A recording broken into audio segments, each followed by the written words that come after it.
মানুষকে আর কতদিন বোঝানোর চেষ্টা করবেন? আজ থেকে মানুষকে পটানো ছেড়ে দিন। আর কতদিন এইভাবে চলবে বলুন? প্রতিদিন আপনি তাকে বোঝাচ্ছেন, প্রতিদিন তাকে বোঝানোর চেষ্টা করছেন। আজ থেকে চেষ্টা করুন মানুষের রব যিনি তিনিকে পটানোর। আপনি একটি মানুষকে দীর্ঘদিন ধরে বোঝাচ্ছেন, তাকে বোঝানোর চেষ্টা করছেন যে আপনি ভালো, আপনি সৎ, আপনি তার জন্য পারফেক্ট।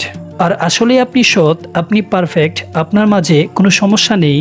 আপনি তাকে চান, বাট সে বুঝতে চাচ্ছে না। সে বুঝবে বা কিভাবে বলুন? কারণ মানুষ বুঝে তো অন্তর দিয়ে, আর সেই অন্তরের কন্ট্রোল তো আল্লাহ তাআলার কাছে। যার জন্য তাকে শত বোঝানোর পরেও সে বুঝছে না, কারণ তার অন্তরের কন্ট্রোল তো আল্লাহর কাছে। তাই আল্লাহকে বুঝান, আল্লাহর কাছে বলুন। মানুষকে শত বুঝিয়ে কোনো লাভ নেই। তাকে বুঝার তৌফিক যদি আল্লাহ তাআলা না দেয়, তাহলে কিভাবে সে বুঝবে? তাই আল্লাহকে বুঝান, আল্লাহকে বলুন আপনার সমস্যাগুলো। যদি আল্লাহ তাআলা কবুল করে নেন এবং তার অন্তরটাকে আপনার জন্য বুঝিয়ে দেয়, তাহলে তো খুবই ভালো।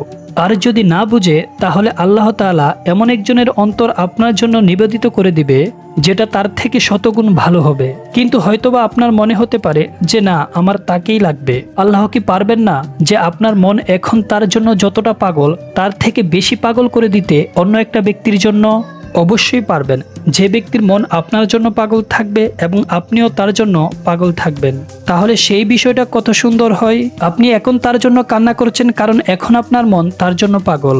আপনার মনে হচ্ছে যে তাকেই লাগবে, এটা আপনার ভুল ধারণা। আপনি আল্লাহকে বুঝান, আল্লাহকে বলুন, যদি তার মন আপনার জন্য বুঝিয়ে দেয়, তাহলে তো সেটা খুবই ভালো। আর যদি সেটা না হয়, তাহলে তার থেকে অনেক ভালো আপনার জন্য অপেক্ষা করছে। সেটা এমন হবে, আপনিও তার জন্য পাগল থাকবেন এবং সেও আপনার জন্য পাগল থাকবে। আর এটা উভয়ের জন্যই কল্যাণকর হবে। তাই আল্লাহকে বুঝান, আল্লাহর কাছে বলুন। যদি আল্লাহ তাআলা কবুল করে নেয়, তাহলে সারা পৃথিবীর আর কাউকেই আপনাকে বুঝাতে হবে না।